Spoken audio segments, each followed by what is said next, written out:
مساء الخير. الليلة حلقة خاصة من ترانزيت مع اللي عنده أسرار حرب لبنان واللي صرخته حاولت تخترق حائط شارون. ضيفنا الليلة مثير للجدل وين ما كان. بالنسبة للبعض هو صحافي حر جريء تمكن من إسقاط المحرمات أو التابو، وللبعض الآخر هو مجرد متطرف معادي للسامية تخطى الخطوط الحمر ومعايير الصحافة المسؤولة. ضيفنا الليلة هو الصحافي الفرنسي ألان مينارغ اللي عاش بلبنان سنوات عديدة وشهد فترة الحرب الأهلية. مع مينارغ رح نناقش مواضيع كتيرة إلها علاقة بالماضي وبالحاضر، ورح نعود معه للمستقبل نظراً للظروف اللي كتير عم بيقاربوها بظروف اليوم. الآن بدي بلش معك من 2004 وبالتحديد من أكتوبر 2004 لما بدأ الجدل حول كلام أعلنته عن إسرائيل. هيك اشرح لي بفرنسا مجرد أنه تقول إسرائيل بلد عنصري بتقوم الدنيا وبتقعد وبتصير أنت معادي للسامية؟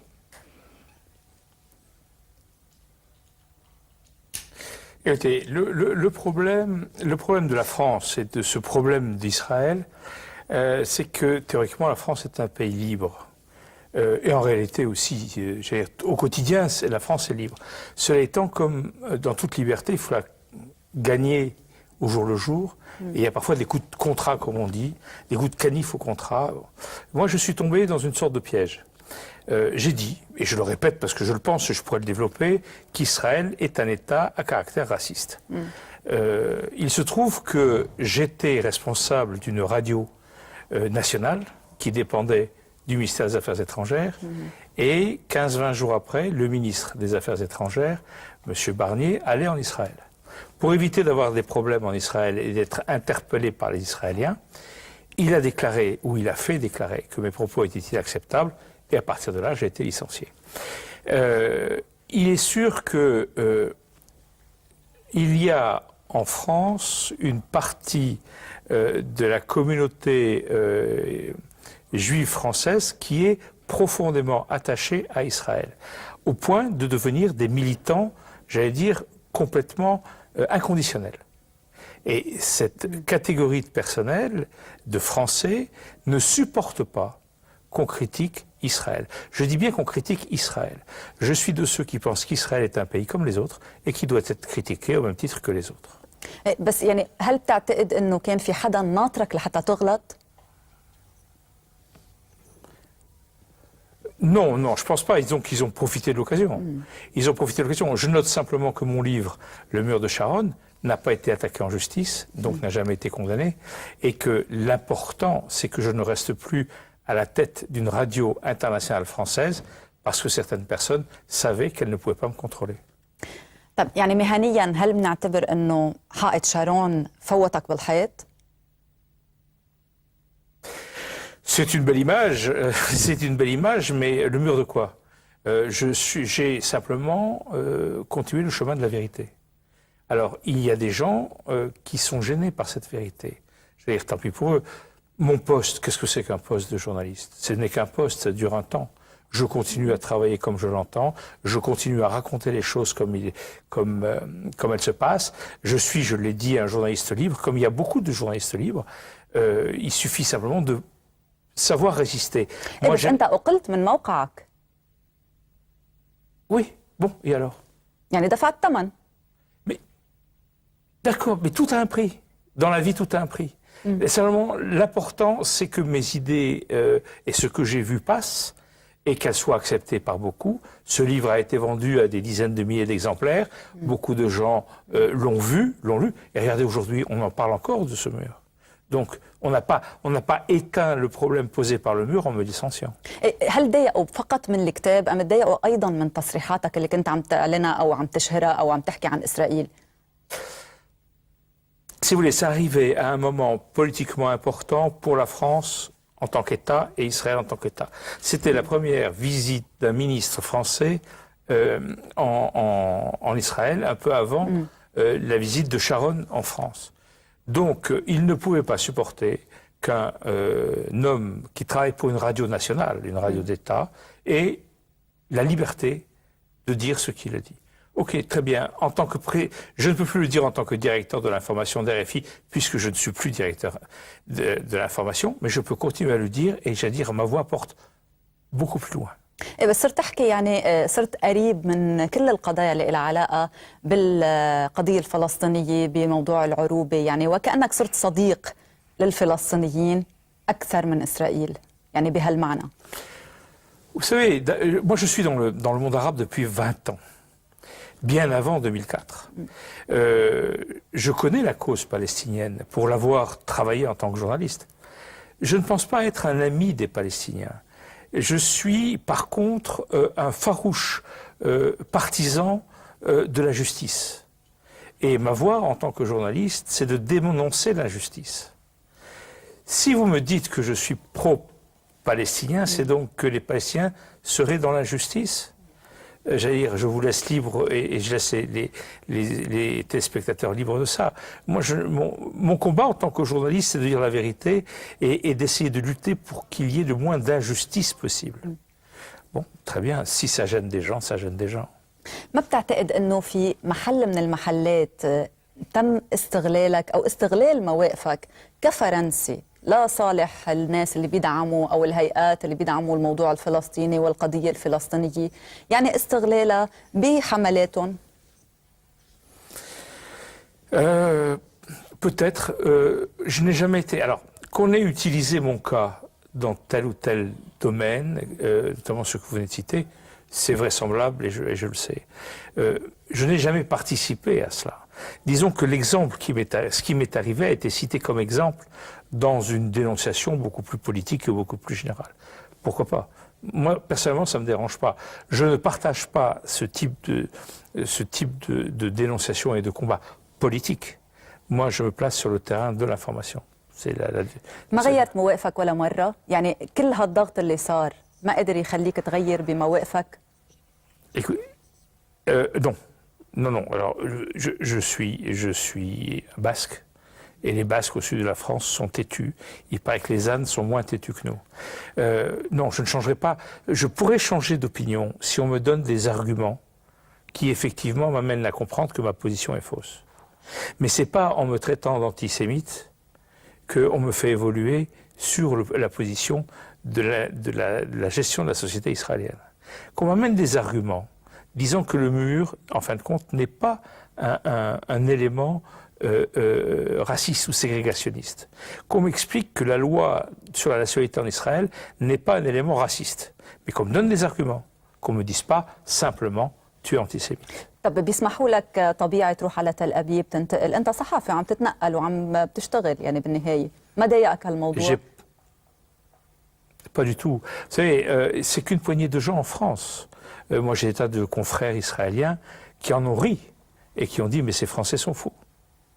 Vous savez, en Israël, quand on va voir la Knesset, les députés entre eux se traitent de nazis et de racistes. Les députés israéliens. Donc, il n'y a pas la même valeur. Il y a un dicton en France qui dit vérité en deçà des Pyrénées vaut mensonge en delà. C'est-à-dire que la vérité, c'est en fonction de ce qu'on en fait à l'endroit où on est. Malheureusement, c'est ce qui se passe. الآن اليوم نحن بال2007 بفرنسا بيقدر صحافي ينتقد إسرائيل من دون أنه يتهم بمعاداة السامية أم بعده هالموضوع تابو؟ C'est malheureusement un tabou. C'est malheureusement un tabou et ce que je trouve de grave, et je mesure mes mots, c'est que les patrons de presse plient à la pression et que certains fonctionnaires, hauts fonctionnaires, responsables politiques, n'osent pas protester. Je trouve qu'il est, en ce qui me concerne, inadmissible que dans un pays comme la France, on ne puisse pas critiquer les agissements d'un gouvernement par rapport à une population. Il y a, et la France est à l'origine aux Nations Unies, d'une décision des Nations Unies, qui est le droit d'ingérence. Et je trouve scandaleux qu'aucun politique français ne se prévale de ce droit d'ingérence pour venir au secours des populations palestiniennes face, et je le répète, aux agissements du gouvernement israélien. J'allais dire, ce que je dis et dans toute la presse israélienne, notamment d'une journaliste du journal Haaretz qui s'appelle As, Emira As, qui est une journaliste merveilleuse, qui critique son gouvernement. Pourquoi elle peut-elle le critiquer et moi, simplement parce que je suis français, je ne puisse pas le faire. بعد الفاصل الآن رح نكون مع دهاليز وأسرار الحرب اللبنانية.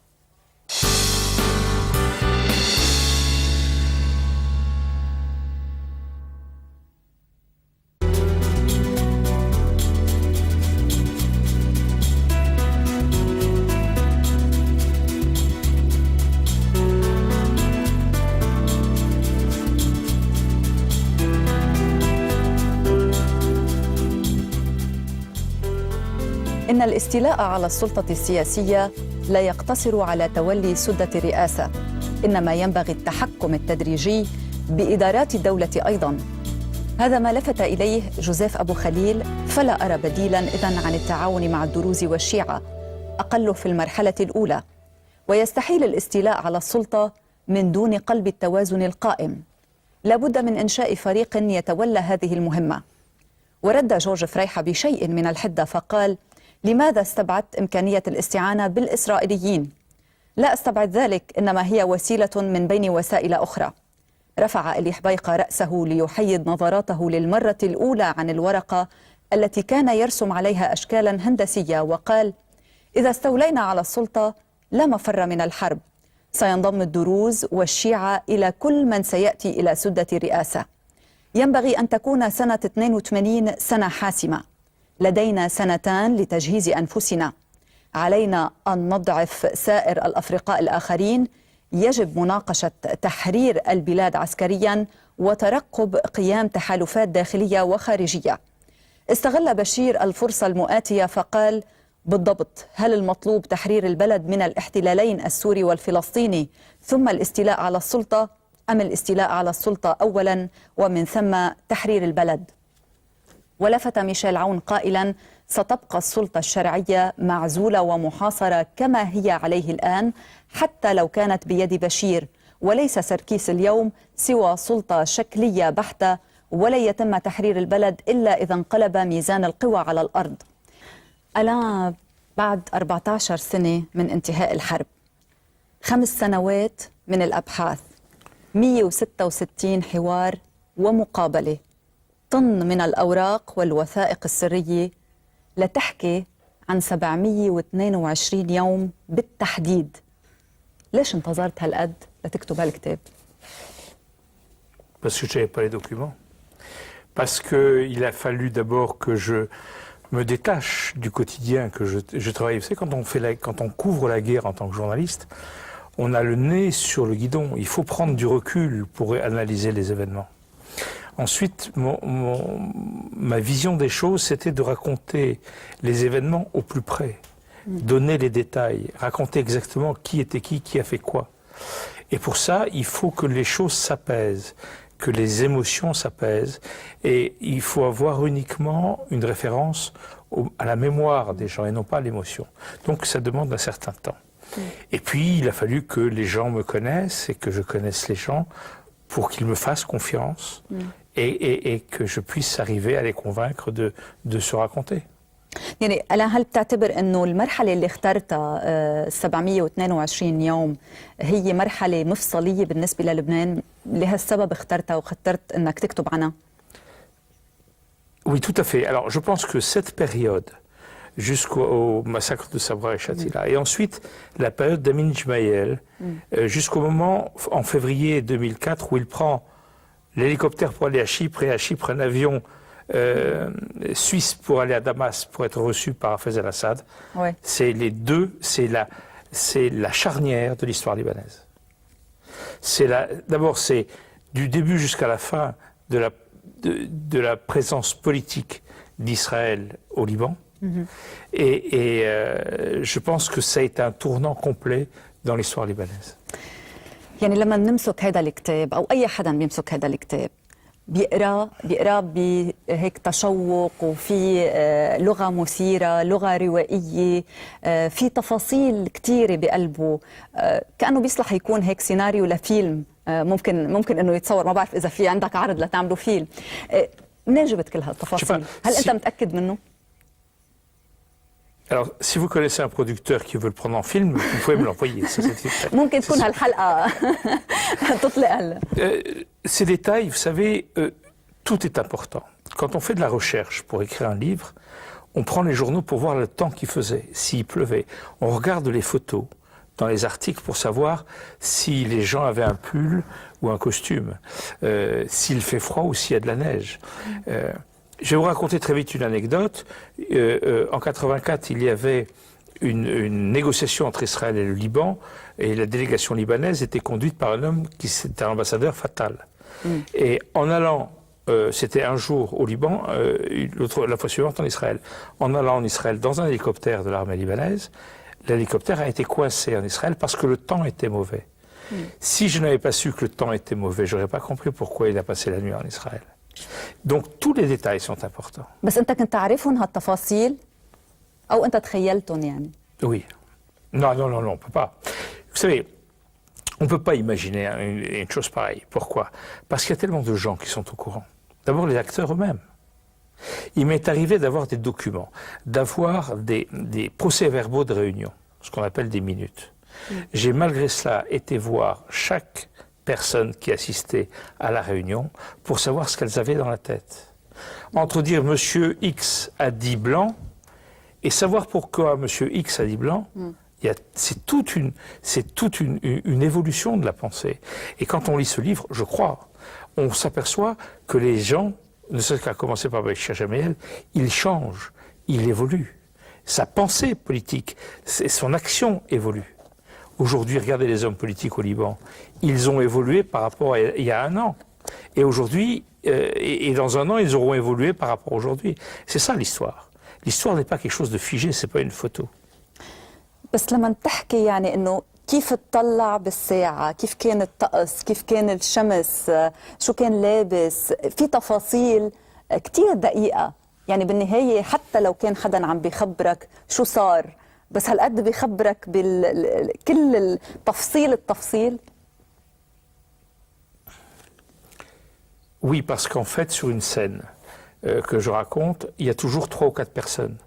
Et c'est l'addition des regards des 3 ou 4 personnes, des souvenirs des 3 ou 4 personnes, indépendamment des notes qui sont prises. Il y a eu une réunion où quelqu'un a renversé une tasse de thé. Personne ne s'en serait rappelé, si ce n'est le thé a effacé l'encre sur une feuille. Et la personne qui devait parler, s'inspirer de ce qu'il y avait sur la feuille, n'a pas pu le faire. Donc tout le monde s'est souvenu de ce détail de la feuille. Vous voyez, les détails les détails que l'on prend ne sont jamais complètement innocents. Quand je dis qu'Eléo Beïka dessinée sur une feuille, Eléo Beïka a toujours, en réunion, dessiné des figures géométriques sur une feuille.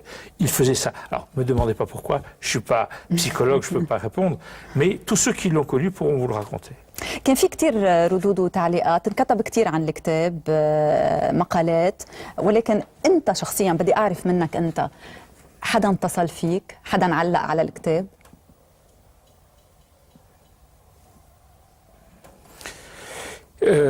Pour faire des commentaires, il y a eu beaucoup d'interrogations. Beaucoup m'ont dit mais comment ce que vous venez de faire, comment tu as eu ces détails, etc. Personne n'a contesté, parce que personne ne pouvait contester. La seule personne qui n'a pas été contente, c'est parce qu'elle n'était pas dans le livre. C'est qu'elle faisait partie des forces libanaises, elle n'a pas été citée dans le livre, elle n'a pas été contente parce qu'elle n'a pas été citée. Mais c'est tout. Vous permettez que je garde pour moi, je ne peux pas. طب في كتير من الأشخاص اللي ذكرتهم بالكتاب فارقوا الحياة، ولكن من اللي بقيوا على قيد الحياة مثل جوني عبدو، العماد ميشيل عون، رئيس أمين جميل، وليد جنبلاط، غيرهم، ما كان لهم تعليقات على الكتاب؟ Non. Alors certains ont été attaqués à cause de cet ouvrage. Pour preuve, une des chaînes libanaises a reproché à Michel Aoun d'avoir travaillé avec les Israéliens et a cité mon livre en référence. Or, je n'ai jamais écrit que Michel Aoun avait travaillé avec les Israéliens. Michel Aoun, en tant que militaire, était obligé de partager le même terrain il était militaire commandant un régiment, enfin une brigade libanaise, il était obligé de partager le terrain avec une brigade israélienne. Il y avait obligatoirement des contacts, mais ça veut dire qu'il a travaillé pour. C'est une question d'interprétation. Non, personne n'a fait de commentaires désagréables. Peut-être certains n'ont pas été très heureux que je décrive certaines scènes, mais j'ai jamais eu je n'ai vraiment jamais eu de commentaires désagréables. أنت عايشت الحرب اللبنانية يعني لسنوات عديدة وطلعت على وثائق عديدة فيما بعد يعني من بعد ما انتهت هذه الحرب كان في وثائق معلومات شو اللي أكثر شيء فاجأك بهذه الوثائق والمعلومات؟ هل كنت بتعتقد شيء وغيرت رأيك من بعد ما اطلعت على هذه الوثائق والمعلومات؟ هل كان اعتقادك لما كنت عم تغطي الحرب وموجود بلبنان حول قضايا معينة كانت عم تحصل مختلف فيما بعد؟ Écoutez, votre question est très vraie, mais je crois qu'elle se pose à tous les journalistes. Je ne sais pas si vous faites des puzzles. Vous avez sûrement dû faire des puzzles, c'est-à-dire une image avec découpée et qu'on reconstitue. Quand on est dans une situation de crise très aiguë comme ici au Liban, on a des éléments d'information, mais il y a des plages blanches, il y a des trous, il y a des endroits où on n'a pas la réponse, où on ne sait pas ce qui s'est passé. Et ça, pendant très longtemps, ça pose un problème de vision générale de la chose. Quand j'ai eu ces documents, j'ai pu boucher les trous. Et ça, c'est merveilleux. C'est merveilleux parce que l'image se forme complètement. Et j'allais dire, c'est la vraie satisfaction du journaliste écrivain de pouvoir boucher les trous qui restent quand même pesants dans la vision de la chose. ما ندمت على شيء كنت حكيته بالماضي؟ Si. Si, il y a des descriptifs. Si, tout à fait. Il y a des descriptifs que j'ai faits sous l'impulsion, j'allais dire, de l'émotion, sous l'impulsion de l'instant où je me suis aperçu que j'avais été beaucoup trop loin. يعني كنت مع فريق ضد فريق ولا؟ Comment? كنت مع فريق ضد فريق؟ Non, c'est pas soutenir, c'est décrire. C'est donner dans la description une violence. Vous savez, quand on décrit quelque chose, on est sous le coup de l'émotion. Donc, quand il y a des bombardements, moi j'avoue que j'ai toujours été extrêmement pris par le sang d'une femme, d'un enfant. Un combattant, c'est déjà autre chose. Un combattant, il fait la guerre. Une femme, un enfant, moi ça m'a toujours bouleversé. Et cette émotion, quand j'avais à écrire, je trempais ma plume dans une encre très acide. Et ça parfois trop acide. بعد الفاصل أنا رح نعود للمستقبل ومنشوف إذا ظروف اليوم تتهيئ لحرب جديدة.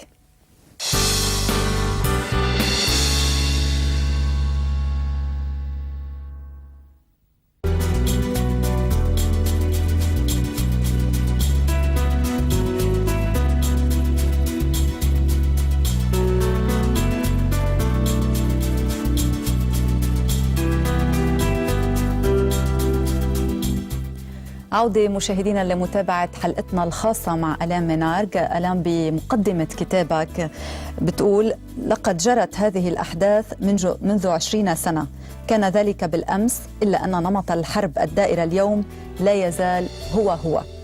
ب 13 نيسان 2007 كانت الذكرى 32 لاندلاع الحرب اللبنانية، وكانت مناسبة شفنا فيها انقسام بالآراء بين من بيشوف أنه الظروف اليوم تشبه كثيرا ظروف الحرب اللبنانية بال75 وآخر لا يعتقد ذلك. أنت من أي رأي؟ أنت واكبت هذه الحرب، فأنت مع أي رأي؟ شو اللي بيشبه ال75 وشو اللي ما بيشبه ال75؟ Je crois que le décor est le même. C'est le Liban. Les acteurs sont les mêmes, un peu plus vieux. Mais l'histoire et les circonstances sont totalement différentes. En 1975, il y avait présent au Liban une force étrangère qui avait fait l'État dans l'État. En 5 ans, les Palestiniens avaient créé un État dans l'État. Aujourd'hui, il n'y a pas un État dans l'État. Il y a un seul État. Je crois que ça, c'est fondamental. Même si les personnages politiques qui sont aujourd'hui présents et qui, à l'époque, avaient un rôle secondaire parce qu'ils étaient beaucoup plus jeunes, même s'ils sont les mêmes, même si on retrouve les mêmes personnes, l'histoire est totalement différente. يعني ما بتعتقد أنه اليوم في خطر من حرب أهلية؟ Attendez, il y a deux choses. Il y a deux choses. Est-ce que c'est la même chose et est-ce qu'il y a un danger de retour à une guerre civile? Moi, je crois que les Libanais, en ce qui concerne le retour à la guerre civile, ont trop donné. Ils savent ce que c'est, ils n'ont pas envie d'y aller. Et je veux dire, il n'y a pas les bases d'une guerre civile actuellement au Liban. Il y a une très profonde crise politique. Il y a une crise étatique, il y a une crise d'autorité. Mais il n'y a pas une crise qui peut amener à une guerre civile. Cela étant, il faut toujours être prudent. Il faut raison garder et il faut que les dirigeants de ce pays sachent calmer le jeu, notamment parmi les jeunes qui auraient tendance j'allais dire, à s'enflammer. Je crois que c'est la raison, c'est la cause politique qui est la plus dangereuse ici. Voilà. Le Liban se cherche politiquement, il ne s'est pas trouvé. Il faut que ça se calme, il faut, à mon sens, bien identifier les raisons des divergences, bien identifier la crise. Parce qu'on ne peut pas trouver de solution si on ne sait pas exactement où se trouve la crise. بالكلام اللي عم تحكي فيه عن الحرب حكيت عن دويلة كانت قائمة أثناء الحرب اللبنانية. هل تعتقد أنه اليوم في نفس المشهد في دويلة أيضا داخل الدولة؟ Non. Non, il y a une partie qui est peut-être plus forte militairement que les autres qui ne le sont pas. اللي هو حزب الله طبعا. Oui, je parle du Hezbollah. Mais le Hezbollah est libanais. J'allais dire, le problème qu'ont toujours les Libanais, c'est le problème du complot qui vient de l'extérieur. Mais qu'est-ce que je constate, vu où je suis, c'est-à-dire en vivant quand même à l'extérieur du Liban? C'est que les uns se réclament d'une aide de la Syrie et de l'Iran, les autres se réclament d'un support politique de France et des États-Unis, et les troisièmes d'une aide d'Arabie Saoudite. Il y a toujours une aide de l'extérieur. Mais les acteurs sont vraiment des Libanais. Donc je crois que c'est un problème interne au Liban. Je ne pense pas, je ne vois pas un État dans l'État. بدي ارجع شوي لامور مهنيه، يعني انت اليوم عم تحضر كتب حسب ما عرفنا، بعرف ما بتحب تحكي عن اشياء بعد ما انجزت، ولكن اسمح لي اعرف شوي منك، مزبوط صار عندك آلاف الوثائق تحتفظ فيها؟ Oui, je travaille sur trois axes différents, bien précis. Je peux même vous les citer, mais ne le répétez pas, hein, c'est vraiment entre nous. Il y a la guerre du Sud, il y a des négociations entre Israël et le Liban sur le Golan, et il y a le travail des enquêteurs sur l'assassinat de Rafik Hariri. Ces trois thèmes sur lesquels je ramasse des documents, je rencontre des gens. يعني المفاوضات مع سوريا بالكتاب الأول. Entre Israël et les Syriens, oui, tout à fait. Enfin, dans un des ouvrages, un des trois ouvrages. Oui, tout à fait. Et donc, chaque fois que je vais, par exemple, quand je suis au Liban, comme aujourd'hui, je peux travailler sur les trois sujets en même temps, en fonction des personnes que je peux rencontrer. بس كمان في الجزء الثاني من هيدا الكتاب. Il est fait, celui-là. Il est fait, il faut qu'on attende de la volonté de l'éditeur pour le publier. Il est terminé. طيب الآن بهيدا الكتاب، بكتاب أسرار حرب لبنان، كتبت بعد 20 سنة عن الحرب. اليوم لما بدك تكتب عن الحرب الإسرائيلية ما صار لها سنة، يعني الحرب الإسرائيلية بتموز الماضي، فبالتالي إنه كيف ممكن تكتب عن الحرب؟ شو اللي بدك تكتبه عنها؟ يعني شو الشيء اللي ما انكتب؟ شو جديد اللي أنت بدك تضيفه؟ وبعدين هل متأكد إنه عندك كل المعلومات لتكتبها؟ Je suis jamais sûr de rien en ce qui concerne détenir des informations, même en ce qui concerne les secrets de la guerre. Si vous voulez, il se trouve que quand j'ai écrit cela, les secrets de la guerre du Liban, j'étais journaliste au Liban au quotidien. Sur la guerre de juillet, je n'étais pas journaliste. J'étais là en tant que spectateur. Il y a une différence. J'avais beaucoup de recul. Vous savez, l'important pour les journalistes, c'est de ne pas se faire envahir par l'émotion ou par la passion. Donc, moi n'étant pas partie prenante dans cette affaire, je pense avoir le recul nécessaire. Par ailleurs, comme je ne faisais que ça, quand j'étais journaliste ici, je devais faire mes articles pour l'antenne, etc. Donc je ne pouvais pas me consacrer uniquement au livre. C'est ce qui explique notamment la durée. Là, j'ai pu me consacrer uniquement à la guerre du Sud, et puis en plus, il y a l'expérience.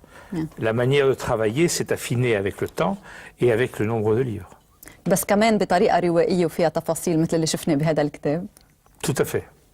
C'est le même style, donc pour moi, c'est d'obtenir les informations qui me permettent de le décrire et de l'écrire de la même manière. رح تكشف شيء ما بنعرفه؟ Je pense. Je pense. Et des deux côtés. Vous voulez que je vous le dise tout de suite? Non. Attendez de le lire. ليه ما بتقولوا؟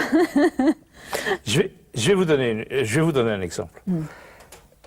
À l'endroit où les deux Israéliens ont été capturés par les commandos du Hezbollah, c'était une route qui était utilisée pendant l'occupation israélienne avant 2000. Cette route était marquée à la frontière par une porte. Quand les combattants sont arrivés, la porte n'était même pas fermée à clé. Il a suffi qu'ils poussent pour pouvoir rentrer en Israël. يعني له معنى هالشيء. Je sais pas. Ça montre un peu peut-être la légèreté des Israéliens face à ce qu'ils appellent le terrorisme libanais. الآن هل لبنان أو مواضيع لبنان بتبيع هالقد لحتى عم تكتب عن لبنان؟ ليش فرنسي بده يكتب هالقد كتب عن لبنان؟ Alors attendez, sur le plan commercial, je ne sais pas si le Liban se vend bien. Si je voulais faire de l'argent, j'écrirais sur d'autres termes. Si j'écris sur le Liban, c'est parce que c'est ma deuxième patrie, si je puis dire. Étant marié à une Libanaise, c'est un pays qui me tient à cœur et c'est un pays qui, à mon sens, mérite qu'on s'y arrête et qu'on le décrive. La coexistence au Liban est à mes yeux une importance vitale pour l'équilibre, pas forcément du Moyen-Orient, du monde. Je veux dire, en France, nous avons différentes communautés, différentes religions. Cette coexistence, pour moi, a une signification très importante. Et la décrire ou décrire ses déficits ou décrire ses manquements est pour moi important parce qu'on peut en tirer des leçons. الآن بعد الفاصل رح نترك شوي لبنان ونروح على فرنسا لنستفيد من وجودك كفرنسي وإعلامي فرنسي بالتحديد. رح نحكي عن الانتخابات الفرنسية مع فقرتي زابت وبوزيت بدورتها الأولى. خليكن معنا.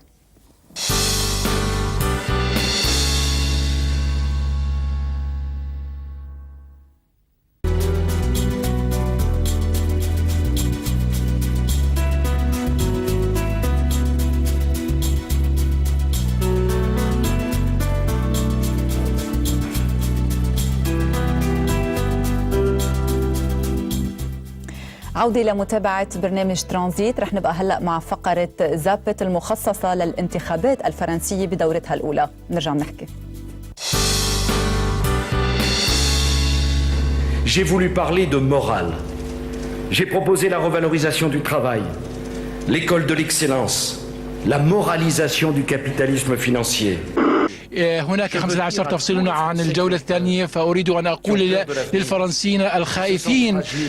And I want to be able to talk to the French people about protecting them without being accused of protectionism. I want to talk about the French nation without being accused of nationalism. Where the weakest one, the most vulnerable one, the most fragile one, is entitled to as much love, respect, attention as the strongest one. If France were anybody who doesn't have strength, la que me lo ha dado todo, yo le debo todo y por lo tanto ha llegado para mí la hora de devolverle a la Francia que me lo ha dado todo, devolverle todo lo que yo le puedo dar.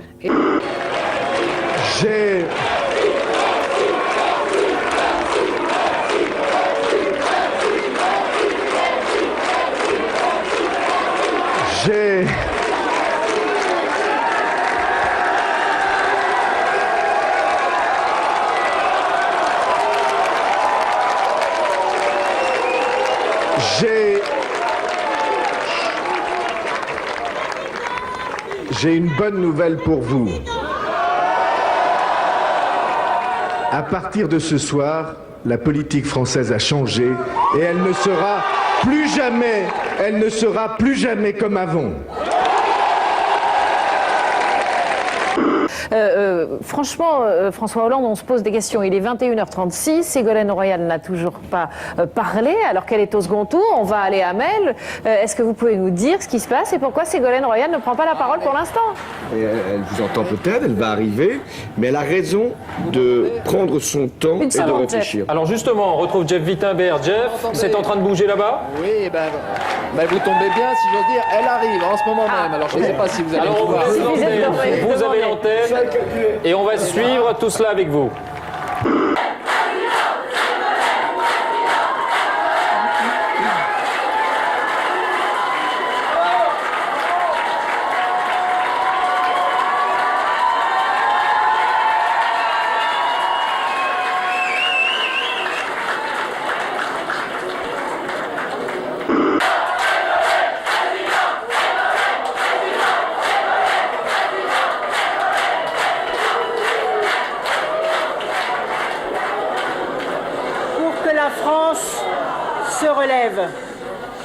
Qu'elle retrouve son optimisme et qu'elle fasse le choix de l'audace et de la sérénité. Une nouvelle campagne s'ouvre. Dans 15 jours, la France va choisir son destin et son visage. On suit Nicolas Sarkozy, on attend des nouvelles de Ségolène Royal, mais pour l'instant c'est lui qui occupe l'espace et qui se promène dans une voiture dans Paris. Il ne parlera plus ce soir. Il ne parlera plus, mais en tout cas cette image, pardonnez-moi, cette image nous rappelle à nous une autre image, celle de Jacques Chirac au moment de son élection. Là on n'est qu'au premier tour, mais ça, on fait forcément le rapprochement avec l'image de Jacques Chirac. ألان بصفتك متخصص بالكوميونيكاسيون بالإعلام يعني إعلامياً وين شفت الأخطاء بالحملة وين نقاط الضعف ونقاط القوة بالحملة الإعلامية؟ Dans tout l'ensemble ou sur les images qui sont là? بالتحديد للثلاثة الأساسيين ساركوزي رويال وبيرو يعني اللي بيعتبر ناجح ولكن هو فشل. Je ne sais pas s'il y a eu des erreurs. Les campagnes étaient très très pesées. Chaque mot était pris, étudié, pesé, rebondissait sur un autre mot. Je veux dire, cette campagne, par définition, elle n'est que de la communication. Il faut par la communication arriver à convaincre. Aujourd'hui, le pouvoir, c'est la communication. Dans tous les pays du monde, c'est la communication. Bush a fait la guerre en Irak. Grâce à la communication, il a donné un sens à la guerre. Le monde arabe ne sait pas communiquer. Le monde arabe pense encore que celui qui a le secret a le pouvoir. C'est faux. C'est celui qui a la communication qui a le pouvoir. Et là, vous avez un exemple de communication différent. Ségolène Royal a joué sur l'ancienneté du parti et l'image derrière elle de Mitterrand. Sarkozy, on le sent dans sa manière de parler, dans ses déplacements, a essayé de coller à l'image de Chirac.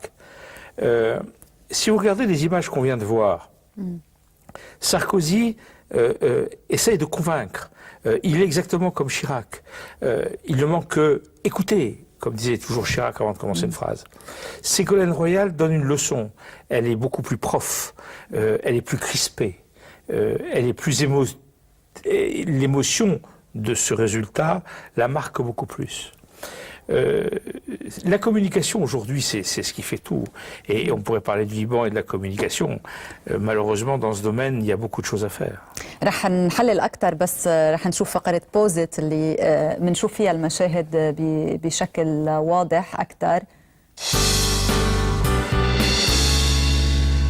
يعني هون بنلاحظ ساركوزي عنده نوع من يعني هيك الرضا الزايد على وجهه وكأنه عم بحقق حلم عمره. لحظة النجاح حركات ايديه طاقة Mais regardez bien, il lit son discours parce que c'est très important. Il fait un appel aux centristes et il ne veut pas se tromper. Il ne veut pas prendre un mot à la place d'un autre. Il n'y a pas d'improvisation possible. حركات ايديل، الطاقه الزايده، شو بتدل يعني؟ هل برايك بتنقذ الناخبين الفرنسيين؟ Là, il essaie de convaincre. J'allais dire, oui, il est penché en avant, il est un peu tassé sur lui-même, mais en voulant convaincre, on peut faire peur aussi. L'image est à double sens, peut-être à double sens. Regardez Bayrou, par contre, il est complètement ouvert, il a les épaules dégagées, il a le sourire, il fait pas peur. Mais il n'a pas de message à transmettre, puisque lui n'est pas au deuxième tour. بس يعني لما انحكى هيك كمان بيرو اعتبر انه لم يفشل، يعني بالنهايه نسبه الاصوات المرتفعه اللي حصل عليها ايضا خلته يحس بنوع من النجاح رغم انه هو خسران بالدوره. J'ai pas dit qu'il n'avait échoué, j'ai dit qu'il n'était pas au second tour. Donc il n'a pas le même but, il n'a pas le même objectif que les deux autres. Les deux autres ont besoin de convaincre les électeurs de Bayrou de venir augmenter leur score. Donc là, il y a une différence d'objectif. بالنسبة للألوان شو بيفسر؟ يعني بيرو اللون اللي وراه اللي أقرب للون الأحمر اللي هو أورانج بس مش أورانج يمكن تيار وطني حر. C'est pas la révolution, hein, c'est pas la révolution. بس بالنسبة لساركوزي يعني كأنه ابتعد شوي عن اللون الأزرق اللي هو عادة وتقليديا لون اليمين. يعني لاحظنا اللون الأبيض أكثر قريب للأبيض، واللي لجأت له أيضا رويال بلبسها الأبيض C'est vrai, mais vous savez, le bleu était la couleur de Mitterrand aussi. Le bleu reste le bleu du ciel, le bleu de l'espoir, le bleu de l'espérance. Moi, je crois que les couleurs, vous remarquerez, elles sont pastelles, elles ne sont pas agressives. C'est des couleurs avec en blanc, ça passe. Et d'ailleurs, il y a un contresens, c'est que on voit mal sa silhouette sur un fond blanc. ليه ابتعدت عن الأحمر؟ هل حتى ما يذكرها القصة بجوسبان بال 2002 وخسارته؟ Ça c'est. يعني هي أقرب لليسار بالنهاية الأحمر. C'est ses choix. C'est ses choix. C'est ses choix depuis le début d'ailleurs.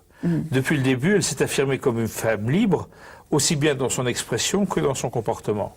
Donc à partir de là, on n'a pas de point de repère. Et je crois que ses conseillers en communication eux-mêmes ont été parfois très surpris. ليش ما كانت مرتاحة مع أنها فازت، يعني أنه بالنهاية فازت بالدورة الأولى؟ Regardez, vous voyez comme elle a le visage fermé, elle veut donner l'ordre de se taire. C'est une femme qui a réussi à dominer le Parti socialiste. Et croyez-moi, ça n'a pas dû être facile. En plus, c'est une femme. Donc il a fallu qu'elle s'impose et elle est restée sur une dynamique d'autorité. Et c'est pour ça qu'elle a cette attitude. ألا منارج بشكرك بحلقتنا الخاصة الليلة لحلقة ترانزيت. الحلقة الخاصة انتهت، شكرا لك، شكرا لوجودك معنا. مثل العادة مشاهدينا تذكروا لما تطفوا الشاشة الأحداث ما بتوقف. ترانزيت الأسبوع المقبل نفس الشاشة نفس الوقت.